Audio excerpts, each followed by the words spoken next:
Your Fit Beyond 40 power set will include deep squats for your lower body, plank with a shoulder tap for your core, and a shoulder raise for upper body power.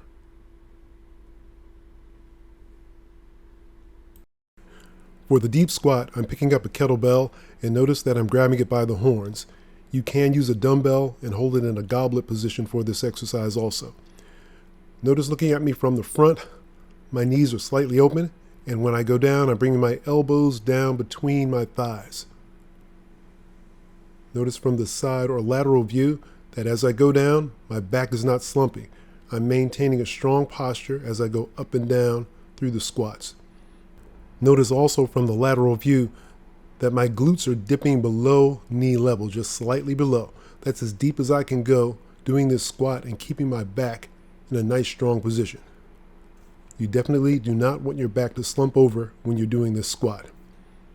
Also, the angle of your back should be the same as the angle of your shins. Here is what I want you to avoid. Notice when I go down, I'm hinging more at the hips, bending over, and not bringing my glutes down. This is bad form. Also, I don't want you to go down deep and slump with your upper back or slump with your lower back. That's bad form and will only get you in trouble. Again, keep your back nice and firm as you descend and ascend in the squat. For this exercise, I want you to do 20 repetitions to really work on those glutes and your core. Your next exercise will be a plank with a shoulder tap. Go into a plank position with your hands underneath your shoulders and your feet about shoulder width apart. From this position, I want you to tap your opposite shoulder going at a moderate pace. As you lift one hand up and you're supported only by one arm, you'll notice that your core is totally engaged. Therefore, do your best not to shift your body from side to side. Everyone will shift slightly, but do your best to make it as little as possible. This is a great core exercise and you will feel your entire body engaged while doing it. Notice from a front view, you will see my feet are about shoulder width apart. My hands are underneath my shoulders and I'm moving at a moderate pace, tapping each shoulder. My body is shifting slightly from side to side. That's normal, but do that as little as possible and you will really feel your core engaged with this exercise.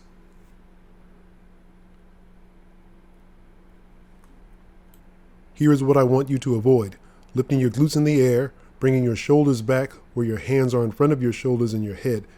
This is a much easier position to be in than a plank with your body at a 180-degree angle, but it is very bad form and you will not get the core work from this exercise that you want. Nor do you want your hips to slump, having a lot of curvature in your back. This is very bad form, and as you can see, I'm struggling with the exercise. Keep your body in a straight line, a 180-degree angle, as you execute the exercise. This is the best form and will work your core the most. For this exercise, I want you to do 10 repetitions, touching each shoulder 10 times. If you're unable to do it from your hands and feet, drop your knees to the floor. But again, keep your body from your shoulders to your knees in a straight line as you execute the exercise. Your last exercise will be a front arm raise. Notice here I have a resistance band and I'm stepping on it with one foot. You can step on with both feet if you care to. I'm raising my arms out at a 45-degree angle, keeping my body nice and firm, standing straight up. Raise your hands to shoulder height, hold for a brief moment, and then drop back down. Keep your body as firm as possible, squeezing your glutes and squeezing your abs. From a side view, you'll notice how high my arms are going, about shoulder height, and notice that my body is as firm as possible in a straight line, standing straight up in a strong position.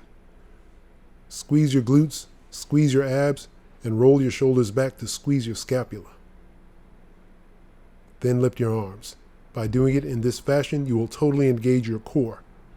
Standing up straight is a part of this exercise, as well as working your shoulders.